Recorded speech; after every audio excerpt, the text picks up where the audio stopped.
mic is hot, officially hot. Mic is officially hot. Check, check, check. Mic check, mic check, mic check. I see you. I barely hear you in my headphones. What if I like brought the mic up? Yeah, now I see. Is it better? Yeah. Okay. So Test the mic up here. testing the mic up here. Mic check, 1, 2, 1, 2. The mic is hot.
regret taking the tape job now?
Thank you. Thanks so much. Thank you. Good morning. Never too early for a Guinness at Culhane's Irish Pub. Well, I think you all know here that we're joined by our Surgeon General, Dr. Joseph Ladapo.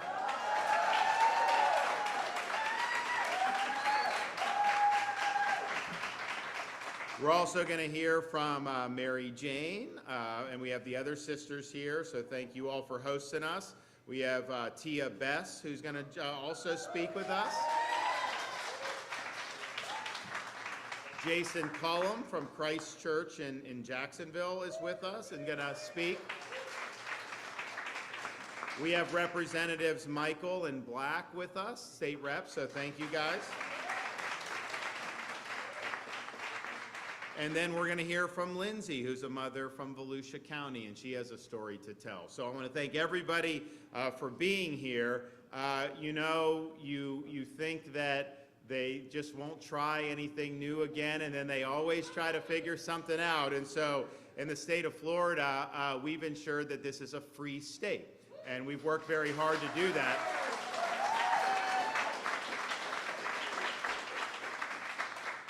And there was a lot of hysteria. There's a lot of things that were done over many years with respect to the COVID-19. Of course, we really wanted to lift people up, and you look at places like Culhane's has now done very well as a result of that, but that was what we did in Florida, cutting against the grain of the elites. It was cutting against what a lot of the, quote, experts were saying, the bureaucrats, both White Houses of the last two administrations, the media, and we stood for people's children and businesses and ability to earn a living, the ability to decline taking a COVID vax if you don't want to do that. And so all these things were very, very important.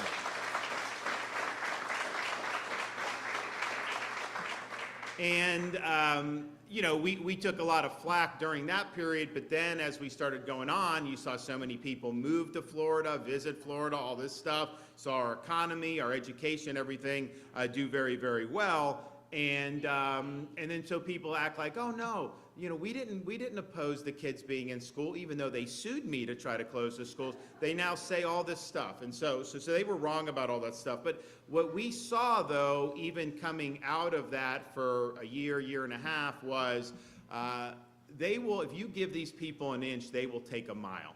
And so in Florida, not only did we stand in the fight when it was happening, but we've enacted permanent protections against these policies now and in the future for Floridians, and that is really, really important. And so you as a parent can send your kid to school, and the school can't force them to wear a muzzle all day. They're allowed to breathe.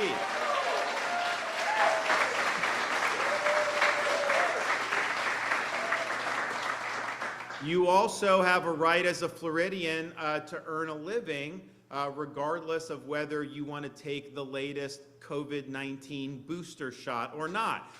They can't make you do it in Florida. Same thing, we provided protections for businesses against local governments. When local governments were doing things back in 2020, I issued a blanket pardon for all the fines and fees that local governments were imposing on individuals and businesses. We were proud that we were able to do that, so we've protected that. We have in the state of Florida, and I think we're the only state that has banned gain-of-function research, and so we're not doing that here. We've also protected the rights of physicians to be able to treat their patients according to their best judgment. We're not going to be like California and having physicians be penalized just because they're dissenting from the accepted narrative, because as we saw during COVID, that narrative was wrong, and yet some physicians came under fire. So we've provided those protections for that, and we're really, really excited to have been able to do that. So that's great. But when we did all that stuff, people were saying, oh, this is over, they're not gonna do this again. And first of all, I know these people. I know what they will do. I knew that they would try to do. So now we're in a situation where you start to see around the country Kids being kept out of school, like Kentucky had a school closure over COVID. You have forced masking of school children in different states around this country. You have colleges imposing booster shot mandates on college students, still going on in this country. You have people like Dr. Fauci who are still trying to defend mask mandates and lockdowns even after we've seen all this evidence. You also see how they're treating healthcare workers. They even did in Maryland, there was a school district that had the KN95 mask required for school children, sitting there all day doing this. And so they are trying to do this again, and what we in the state of Florida will say is, no, we are not letting you get away with it again.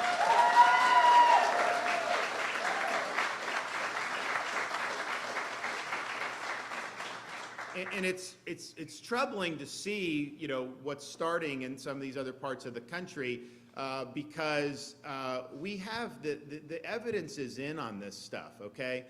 They did clinical trials about cloth masks. They have never produced a randomized clinical trial showing that cloth masks work. That's just the fact. That's just the reality. And yet to try to force a 6-year-old to have to wear this mask all day in some jurisdictions around this country, you know, that's a disgrace. Forcing healthy college students to take mRNA COVID booster shots when we know the data on this, these booster shots is the efficacy is probably negative. Joe can talk a little bit about that. And you have side effects, especially with the young healthy people. Why would they be mandating this? And incidentally, universities like Harvard, they don't mandate the faculty take the booster shots, just the students. You've got to be kidding me. And so we see all this stuff, and we see that they are not following the science. They are trying to follow a narrative. They are trying to follow an agenda. I can tell you here in Florida, we did not and we will not allow the dystopian visions of paranoid hypochondriacs control our health policies, let alone our state.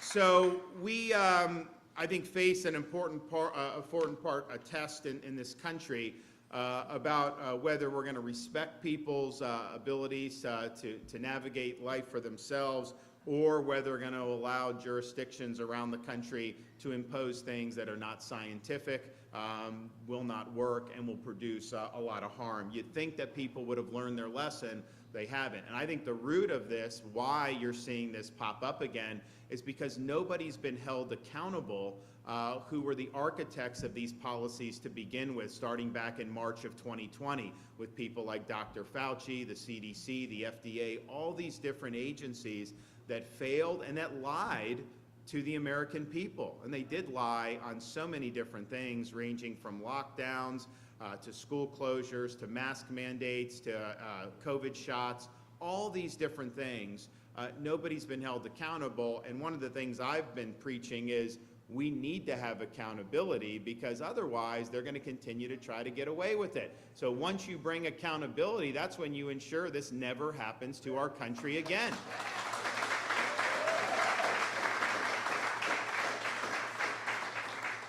So I just want to thank the members of the legislature for stepping up over the last year or two to enact these protections for Floridians.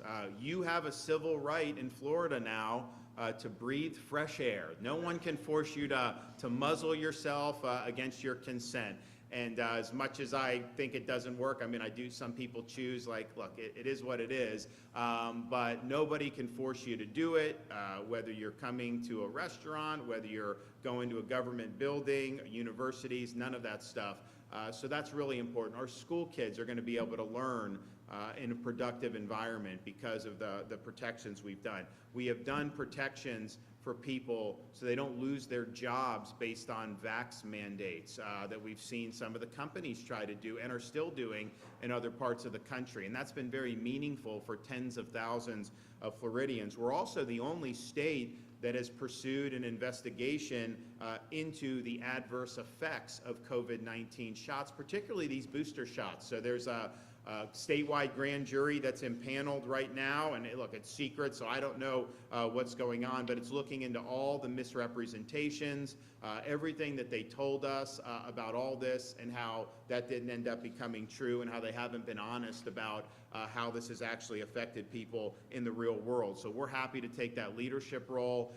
You know, I was hoping we wouldn't have to be here sounding the alarm on things like this, but you know, this is just, they think that they did the right thing with all these lockdown policies. That's the scary thing.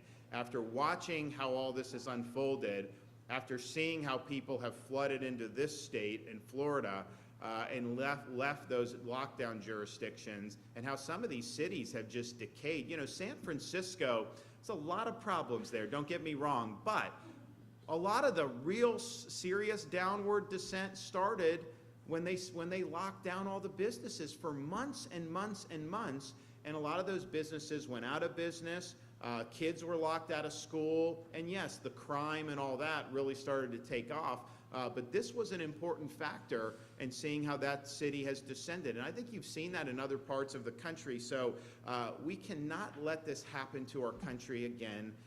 Florida's the bulwark, we're standing strong. We're going to make sure that people, that this remains a free state. And it's not just me saying that. It's not just me promising that. We've delivered the protections that guarantee that for each and every Floridian.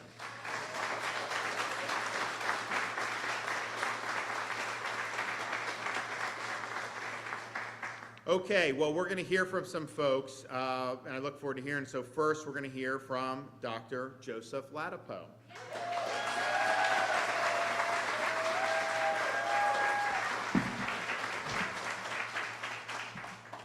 Hello, everyone. Hey, I'm going to take a look. I just want to make sure I have this right. Okay, mandate freedom. So, the governor chose that. He made that choice to have that sign in front here, and it's a reflection of what inspired so many people to follow him. You know, during the re-election, the enormous victory that he had here. And during the times before then, right? You literally, how can it be that every news station and every medical expert, my colleagues on television, MDs, PhDs, are saying something totally different from what he's saying in the middle of a pandemic? How do you trust one guy who's saying something completely different from all these incredibly educated, years of school, publication scientists? How could you do that? Well, this is why people did it, right? Because there is something within all of us that resonates with freedom. And that something is part of our connection to God and our connection to every single thing around us, including each and every one of us. And that...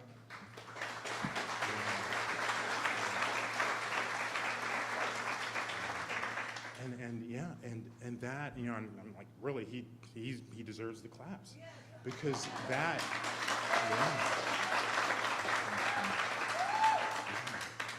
because that the way that resonated with all of the people, so many Floridians, who decided to trust a governor who went to law school, Harvard, but you know, it wasn't medical school, it was law school, it was Harvard, but who decided to trust that man instead of all these PhDs and MDs, right? On 24/7, the news, the television. We were blanketed with it during the height of the pandemic. And people said, you know, I hear what they're saying, but what he's saying feels right. And it's because of that connection that the governor activated, because of his own connection to that freedom, to the fact that is part of our core and part of our connection.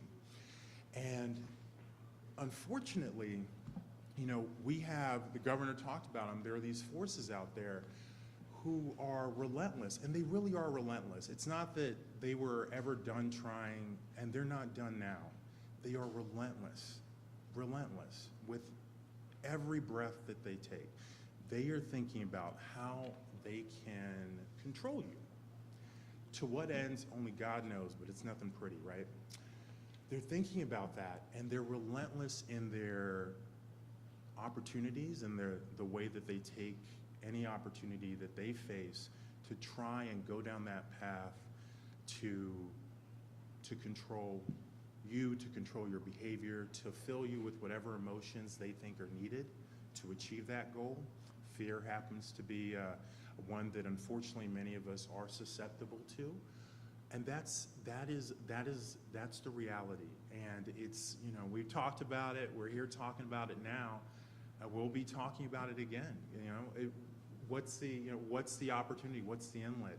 Most recently, oh, the cases are rising, or it's talk about RSV, which is definitely a serious virus, right? It's something to, you know, that we need to think about. We need to. This is why one of the things I and other people have done has been to emphasize how important it is to take care of yourself, right? To exercise, to put good nutrition in your body as close to the earth as possible, vegetables, fruits, you know, to get sunlight, vitamin D. But these are important things.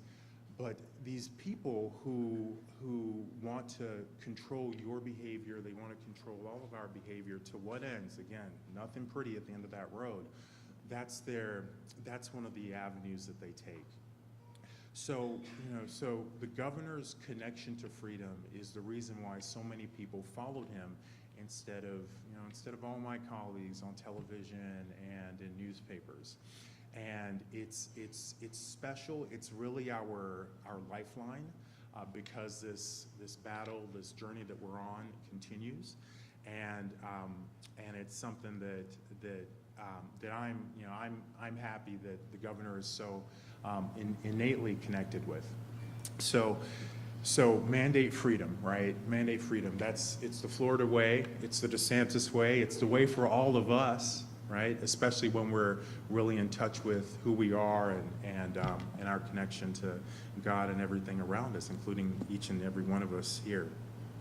So I'll mention for a moment some of the things that we're doing in the Department of Health. As we all know, there's a new vaccine that's coming around the corner, a new mRNA COVID-19 vaccine, and there's essentially no evidence for it. There's been no clinical trial done in human beings showing that it benefits people. There's been no clinical trial showing that it is a safe product for people.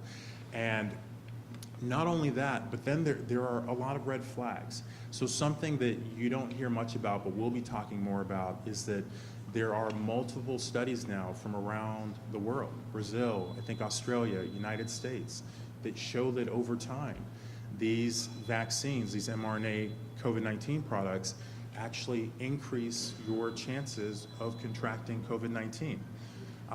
That's not normal. And unfortunately, you're gonna have people who are gonna get on television and try to explain why you should be comfortable with that. You should be comfortable with taking a product that ultimately, like its predecessors, increases your chance of contracting something. And it's going to be another one of these moments, it's going to be another DeSantis moment where you're going to have to remember remember that experience of hearing these very educated people telling you what you should think, but then listening inside to what makes sense, right? What feels right? What feels like truth? Like what has that feeling and that resonance of truth, that clarity of truth? Like we all know it when we feel it inside. And some of us know it more readily than others, and it's because we're all in different points in our spiritual journeys, but we all have that connection at some level. And when they try to convince you to be comfortable and agree with things that don't feel comfortable and don't feel like things you should agree with, that is a sign, right? That's a gift. That's something that we're endowed with from our Creator, right? And I encourage you, and I certainly beg and hope that you do listen to it, because it will serve you right. Other problems that we're seeing that we'll be talking about when we hear from the CDC and the FDA about these new mRNA COVID-19 vaccines include the fact that they actually cause cardiac injury in many people. And the magnitude of that cardiac injury, it's beyond cardiomyocarditis that leads to hospitalization. We call it subclinical myocarditis. Its clinical significance is really unknown. I mean, in a perfect world, hopefully it won't be a big deal, but we don't know. And it's unsafe and it's truly irresponsible for FDA, CDC, and others to be championing something like that when we don't know the implications of it. It's probably on the order of somewhere between 3 and 5 and 100 people that have evidence of this. Maybe it's even higher. It's just completely irresponsible to be pushing something like that. And then I think just a few weeks ago, a new study came out that showed that that spike protein, that harmless spike protein, as the CDC declared, in some people, it appears to be floating around your body for months.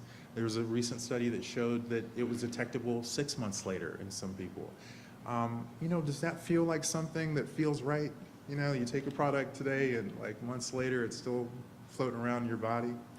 If it doesn't feel right to you, I think, that's good, because it's not right, and you have sovereignty over your body and what you put in it, and you have intuition about what the right thing is, or the difference at least between right and wrong. So great to see you all here today, and God bless you all. Love you all.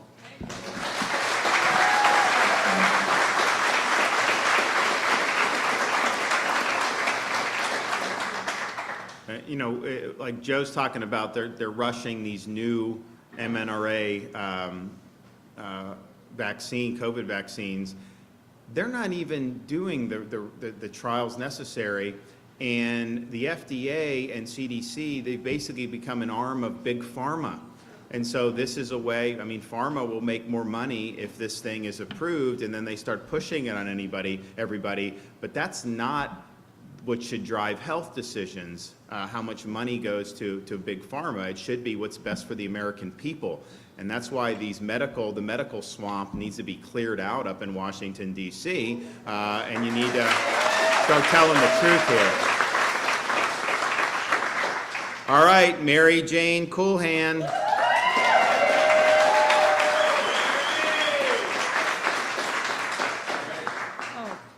Thank you. I'm Mary Jane Culhane. I'm one of the owners of Culhane's Irish Pub. We have 2 restaurants and also a new business that came into fruition 2019, Five Sisters Spirit Vodka. I want to say thank you to Anya, Linda, Michelle, Jacob. I got a lot of family and management here today, and Ed and Kyle. We're just living the dream, and thank God we picked Florida to be our home of business. Thank you. I came to this country 28 years ago, a young girl from Ireland with a big dream, love America, love what it's give us this opportunity to have our own business. And not only did we survive the worst pandemic in the world or in history, we are thriving today because of Governor DeSantis' leadership.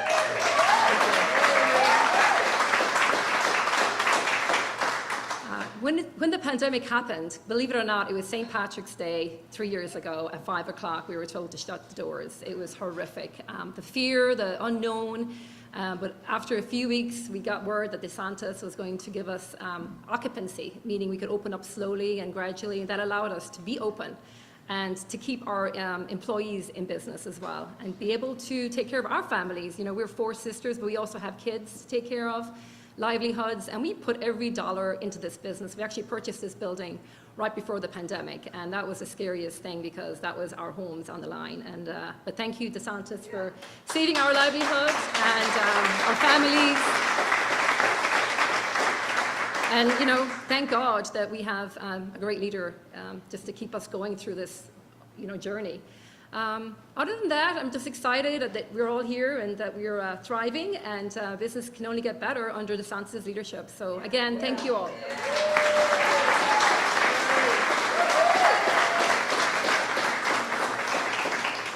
Yeah, during this whole time, people like Fauci, they hated restaurants. They didn't think anyone should be able to eat in a restaurant, and I'm just thinking to myself, first of all, it wasn't true that somehow restaurants were so bad. Like, that's what they said, but Florida showed, you know, as these people got on their feet and were doing, it was fine, right? But people can make a decision about whether they want to go or not go. But I mean, we had for months, you know, May of 2020, summer of 2020, fall of 2020, you know, even January of 2021, you know, I was getting hit by the White House task force under Trump. This wasn't even Biden, this was Trump. January of 2021, weeks before he left office, they were sending us missives to Florida saying impose a mask mandate and close bars and restaurants and businesses. And that's what they were pushing. And that was pretty much uniform throughout the political and bureaucratic sphere. And it was driven by people like Fauci with no regard for what that would mean for people's livelihoods. And so, you know, we had to be the one to stand in the breach on that. And I just look at like somebody, you know, like a Fauci, you know, part of the problem with our country is that bureaucrats like him have been coddled, they've been put on a pedestal. I think the way you treat bureaucrats like Fauci is you tell them you're fired, get lost. That's what you need to be doing.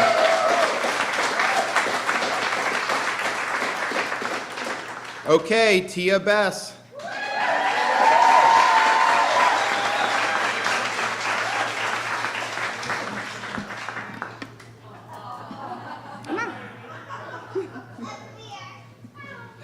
Hey, y'all. Hey, Ron. Okay, my name is Tia Bess, the National Director of Engagement with Moms for Liberty.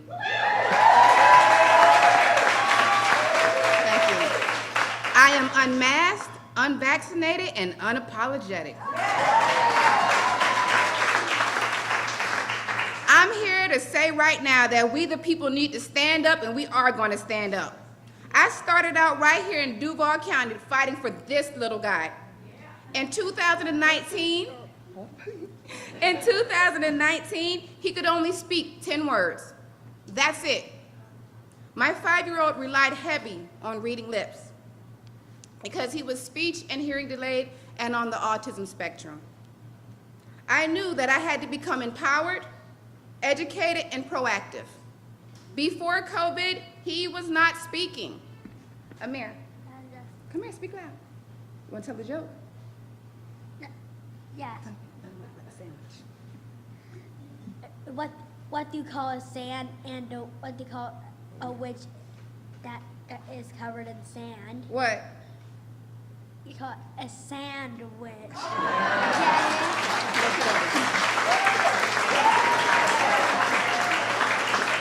That is why I fight for my son.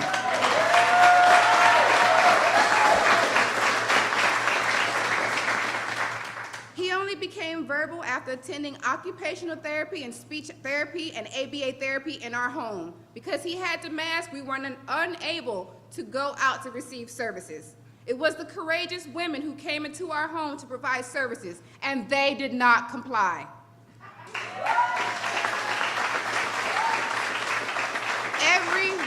Thank you. Everywhere I went in Duval County, I had to stop and explain why my son wasn't able to wear a mask. I have a trespassing warning at Walmart, the neighborhood Walmart, for getting milk because my son and I are not wearing a mask and we will not comply.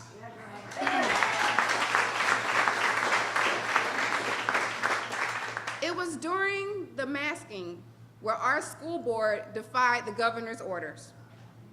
Joe Biden encouraged the school board to defy that order as well. Former Mayor Lenny Curry extended the mandates every 30 days. What about special needs kids? Who's standing up for these kids? Why aren't we taking those arrows? I started to use a lot of common sense. Why can Nancy Pelosi get her hair done, but my son can't play at the playground? That does not make sense to me. No. Why is the NFL and the NBA on TV insulting our intelligence, but our kids cannot have social interactions? No. We are tired of the lies and the manipulations and the control of the government. My son deserves a seat at the table. I will stand up and I will take that seat. And I will take those arrows from my son and anybody else's child.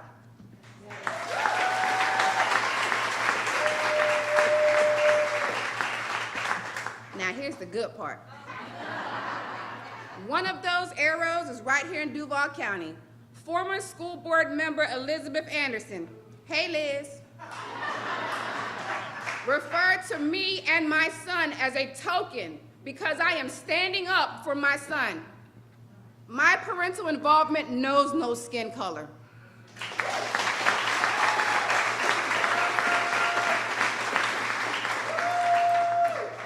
And because of that comment, that racial slur, she lost her seat to school board member April Carney.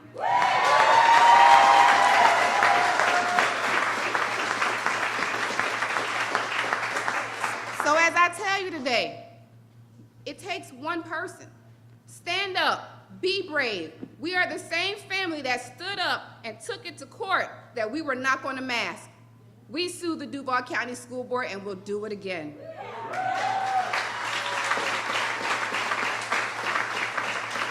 I don't need to worry about no science. I have the Tuskegee experiment of 1932 that was done to my people, and I'm going to stand up and not let history repeat itself.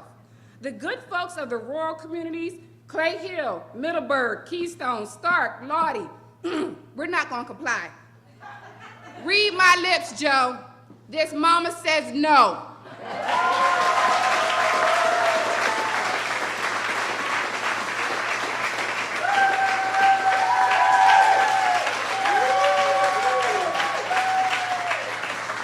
And as I close, let me quote the words of Jason Aldean. Try that in a small town.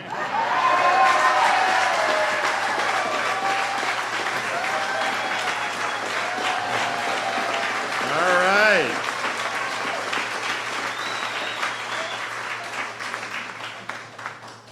Well, someone ate their Wheaties this morning. All right, so from Volusia County, joining us is Lindsay to tell her story.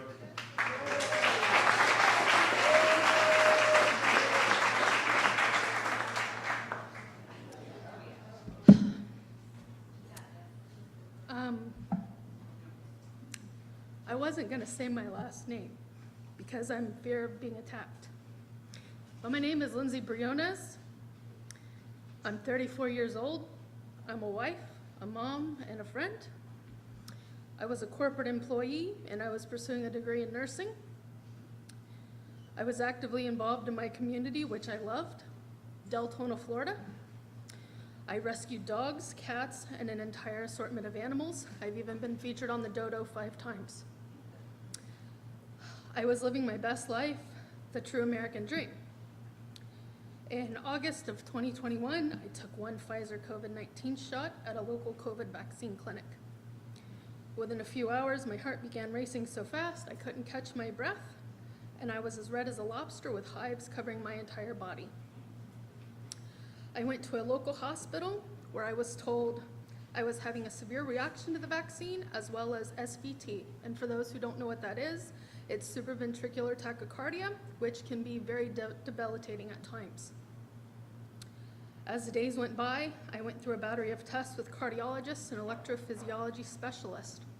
My cardiologist urged me do not get a second vaccine because he does not know what is in it.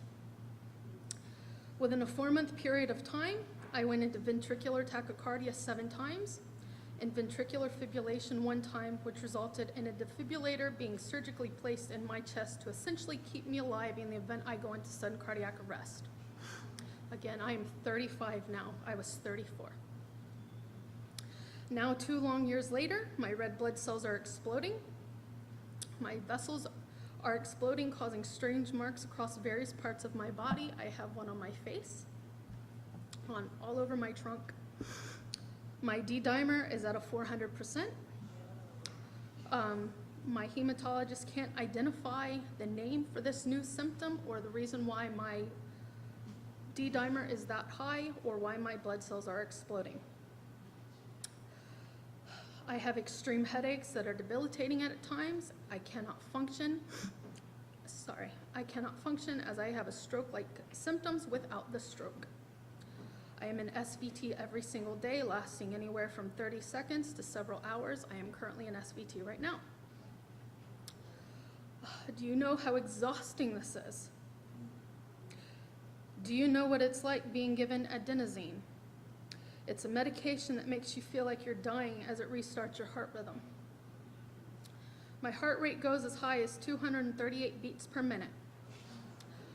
I will go through at least 4 AICD devices in my chest by the time I am 85, if I even make it. Each device costs $350,000. That does not include the cost of the hospital stay, the physician cost from numerous doctors, nor anything else associated with the illness caused by this vaccine. Again, I only took one. This is a lifelong battle. I am exhausted. My body is tired, my mind is tired, my family is tired, and my husband in the back is tired. I no longer enjoy my life, and I wish this roller coaster would end. I want my life back, but will live with this illness for the rest of my life due to this vaccine. I will never be able to ride a roller coaster again, which is one of my favorite pastimes. I will never be able to go through an airport security line or any security line normally again. I will never be able to live a normal life again, what I am used to. I can't even have chocolate nor caffeine as I go into an arrangement of various arrhythmias. Before this vaccine, I was pretty healthy, active, and living my best life. Even being a full-figured woman, I was still healthy and active. Since this vaccine, my marriage is suffering, my child is suffering as I am unable to do basic everyday things that I used to. Will I even live to see my daughter grow up or even get married? Will my marriage withstand years of burdensome medical visits and bills that have overrun every single aspect of our family's life? I have lost my job due to constant absences due to my new disability. I lost my job 6 weeks ago. My regular income has now been replaced with mounting medical bills, doctor visits, pharmacy lines, and hospital stays. Please understand, I am not anti-vaccine. I am anti-COVID vaccine based solely on my own life experience. I am afraid to speak out, as I know I will be harassed, sent threats, and be ridiculed for speaking out about what happened to me. I don't care, bring it.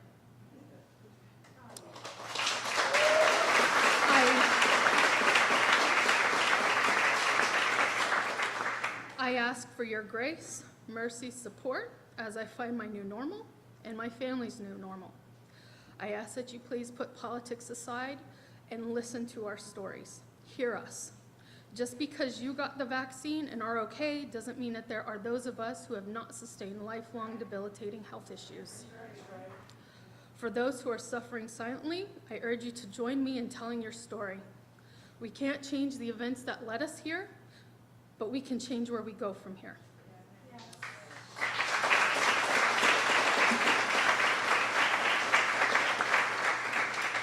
This is the first time I am speaking out. I will no longer be silent. We will no longer be silent. We, the vaccine injured, will no longer be silent. You will see more of us. I urge you to stand up. I need your help to get justice for not only myself, but every single one of you and your families. Thank you.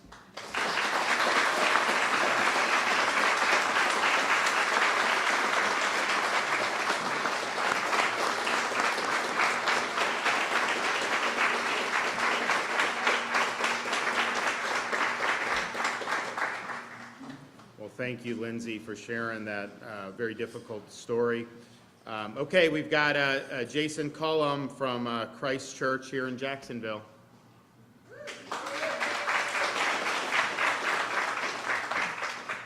Lindsay, just let me say, as someone sitting out here listening to you and talking to you beforehand, how nervous you were. Thank you for your courage. Thank you for sharing your story. No matter what anybody else says about you, this is your story and your experience. And so thank you for your courage.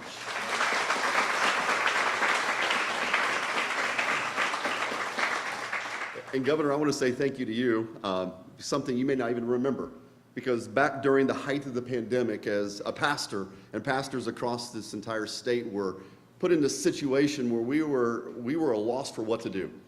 We lived in this tension every single day of what do we believe about what's been told to us on our TV screens or on our computer screens or on our phone screens? What do we do about being able to meet the needs as the heart of a pastor? Any church wants to love and support their people, and so we were caught in this tension of what to do.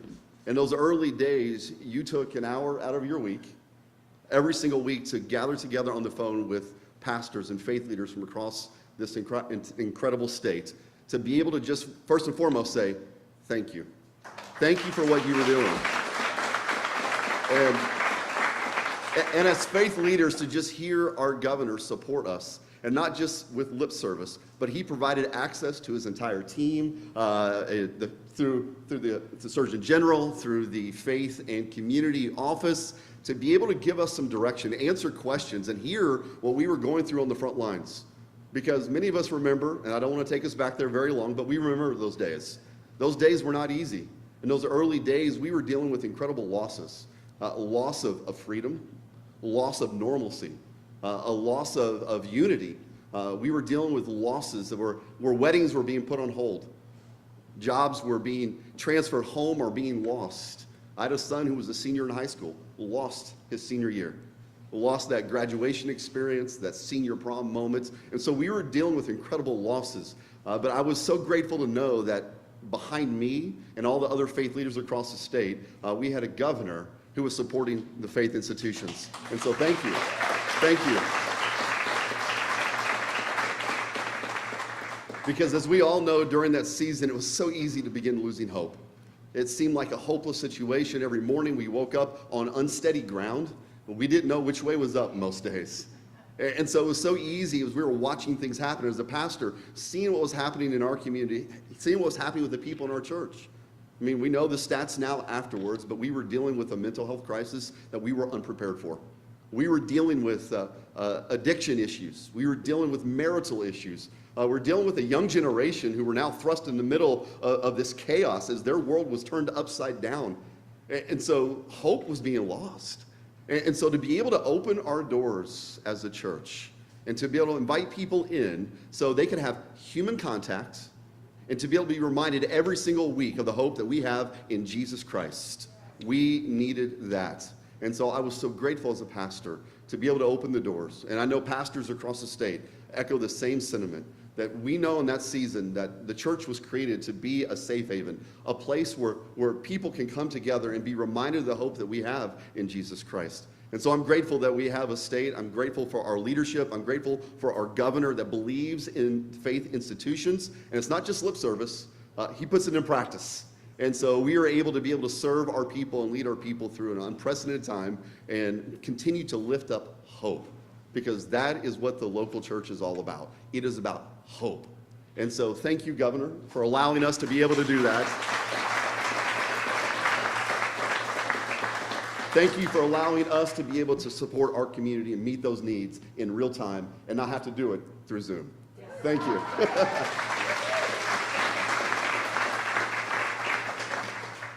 Yeah, I mean, you had across the country, there were states closing churches, and then even in Florida in those early days, some of the local governments were going after churches. So I did an executive order saying you have a right to worship.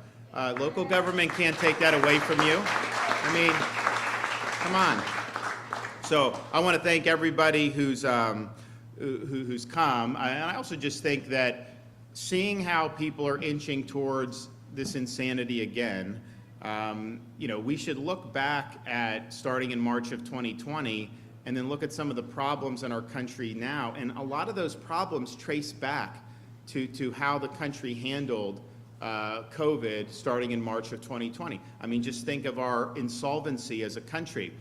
Starting March of 2020, they added $2.2 trillion in March of 2020, another $2.2 trillion to the debt in December of 2020. Then Biden did another $2 trillion in March of 2021, and then he did other. So you're talking about $6-7 trillion that did not need to be added to the debt that have been added to the debt. So now we're 32+ trillion in debt when we should be a lot less. Like in Florida, since I've been governor, we've paid down 25% of our state's debt. So it's fiscally, I think, has been a total catastrophe about how the federal government responded. And then when you borrow and print that much money, it is going to lead to inflation. That's just economics 101. The idea that you can just print yourself to prosperity with no ramifications is ridiculous. Of course that was going to happen. So everything people have seen over these last couple years all goes back to those decisions to crank the printing presses, borrow and spend untold trillions of dollars. I mean, it took this country 200 years to rack up $6 trillion in debt. And yet, just since COVID, there's been another $6 trillion, and more probably now, since then. And then just think about how that's affected families. It's actually been fine for the people in and around D.C. They do very well when you have the debt and all this stuff. You have five of the 8 wealthiest counties in our country are suburbs of Washington, D.C. now. So, why are they that way? It's because the political connection and all the money that's thrown around. But what has that meant for people outside of that? I mean, it's meant that buying a home is unaffordable for a lot of families now. Buying a car is unaffordable. Even the groceries, you got to go and you got to make decisions about what you can even put in or not because of how expensive it is. And then now you've got gas going up, probably going to end up hitting $4 a gallon soon. It's, it's between, in parts of Florida, it's $3.50, $3.60 I'm seeing, probably even higher in some other parts. Other states, it's probably already over $4. Now Biden's closing off Alaska for oil production. So you're putting us on a pathway where people are going to be paying $4, $5, $6 a gallon for gas. How is that helping people be able to make ends meet? So there's a lot of things that have really, I think the whole COVID experience in Florida, we were obviously a counterweight to this, but overall in our country, it was like the biggest transfer of wealth from small businesses and working Americans to the government and some big companies like Amazon and Facebook. That is not good policy. That is not what you want to do. So we've got to just be honest about some of the cataclysmic mistakes that were made in this country, and we cannot allow this to unfold again. So, it may just be, just one district is imposing mask mandates. Why in Florida we're protected? Why should we care? We care because it's wrong. We care because we want people to be able to live a good life. And as we see this stuff being orchestrated, trying to shove down people's throats, there needs to be pushback, because there wasn't pushback back in March of 2020. I can tell you, as somebody that pushed back, I was on an island. I didn't have a lot of people support me. I certainly didn't have the bureaucracy, the media, the left, the Democrats, but even a lot of Republicans were attacking me at the time. That's fine. I mean, my job as a leader is to do what's right, but there were a lot of people that I think wish that they would have spoke up sooner. And so now we're going to speak up. If they try coming for you on any of this stuff in the state of Florida, you are protected, and so you don't have to worry about it. But if you're in another jurisdiction, do not comply with this nonsense. Stand up for your rights and stand up for yourself.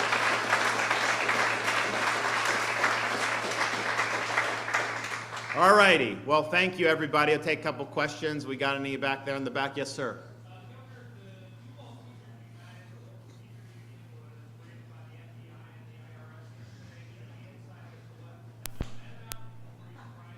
I have no insight about that. I think, as you guys know, those are federal agencies. They're not anything that the state has control over or gets advance warning on any of the stuff that they do. So I saw the report, but I don't know anything beyond that. Yes. I'd like to say thank you for your service as a military veteran. I'm a retired combat veteran as well. What service? U.S. Air Force. Okay. Thank you for your service.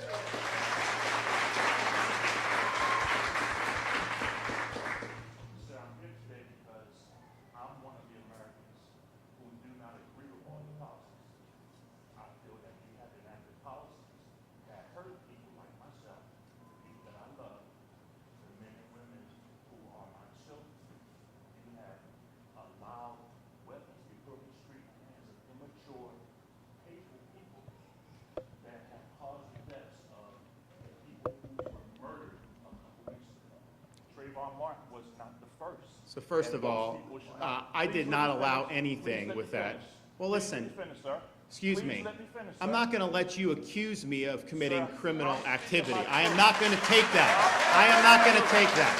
So you want to have a civil conversation, that's one thing. try to say that I'm letting, that guy was Baker acted. Sir, I'm He speaking should my have truth. been ruled ineligible, but they didn't involuntarily commit him, Allow me to and so speak they my weren't. truth, sir. Please allow me No, to speak no, my I truth. don't, no, there is the truth. There is something about the truth. It's not everyone doesn't have their own truth. No. You don't get to come here and blame me for some madman. That is not appropriate, and I'm not going to accept it. You have allowed people to hunt people like me. Oh, that is nonsense. That is such nonsense.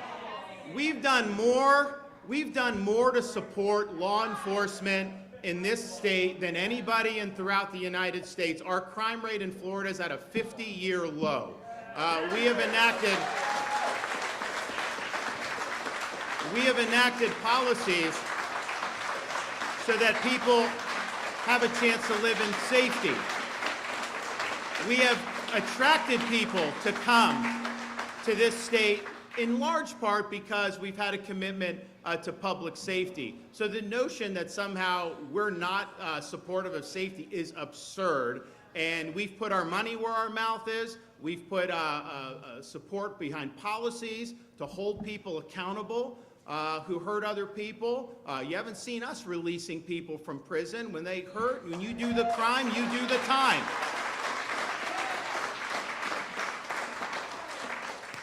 Yes. Governor, what role do you believe that public officials should play in ramping down division, perceived or not perceived, regardless of political ideology? What role do you believe public officials should play in trying to ramp some of that down? Well, look, I think that, some of the issues that we're talking about here, I mean, Tia, when she was talking about what she was doing, standing up for her kids, she was attacked. Because somehow she can't have that position based on how she looks. That is wrong to say that. You treat people as individuals. You want to lift people up as individuals, and that's how people should be judged. And on these issues, on all this, you know who the mandates hurt the most? It did not hurt the rich laptop class. They liked working in their pajamas, right? It hurts people who had to actually show up to work in order to earn that paycheck. And those are the people we stood up for in Florida when nobody was willing to do it. So doing what's right and doing what's best for folks to be able to make the most of their God-given ability, that's what we stand for, and that's what we've got to do. Yes, ma'am, one more.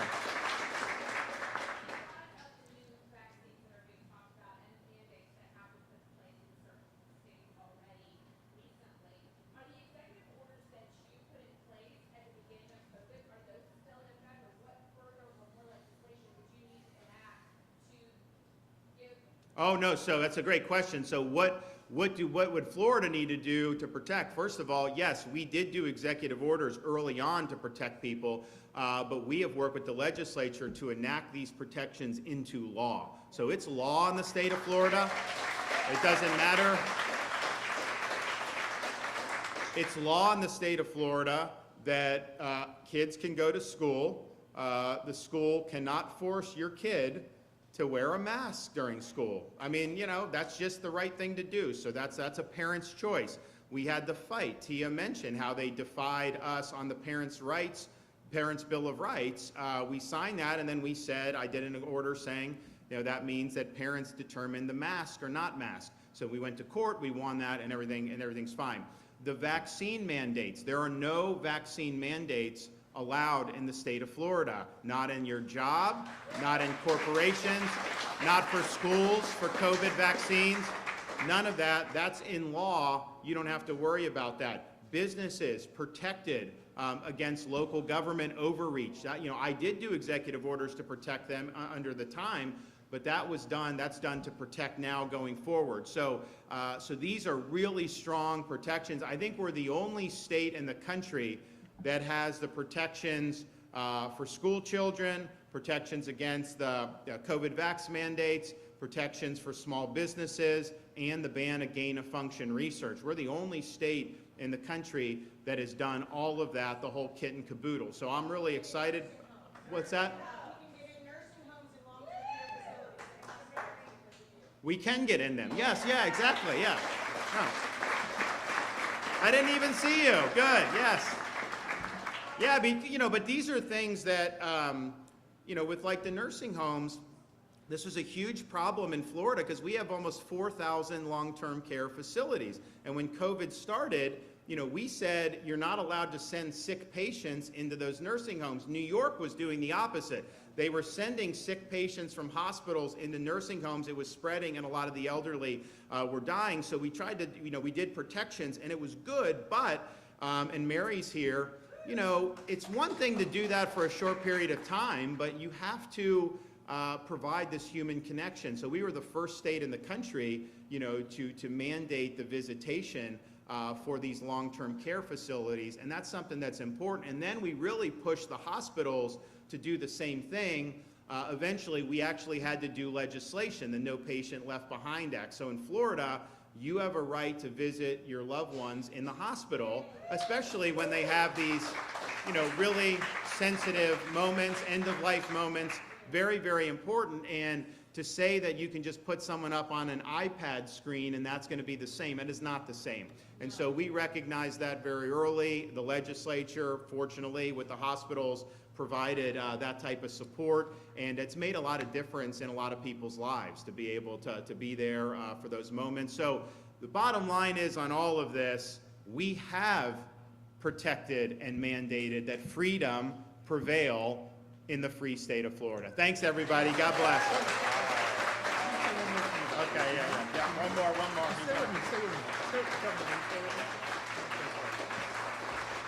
Hey guys, I want to say one more thing, because it's something that's really frustrated me. The gentleman that was speaking a moment ago, what he was saying, I mean, what happened here was tragic, and unfortunately, the gentleman was obviously, pardon me, I shouldn't call him a gentleman. He was obviously crazy, right? He's completely disconnected, and he was insane. He was insane. And first of all, there's politics with trying to connect that. I mean, that's just totally crazy, as the governor was saying. But secondly, what's bothered me, and I feel, Governor DeSantis, he's a good man. My wife and I would never have left our state of California to come to this state if he wasn't a good man. And if we didn't feel that and know that, and he is.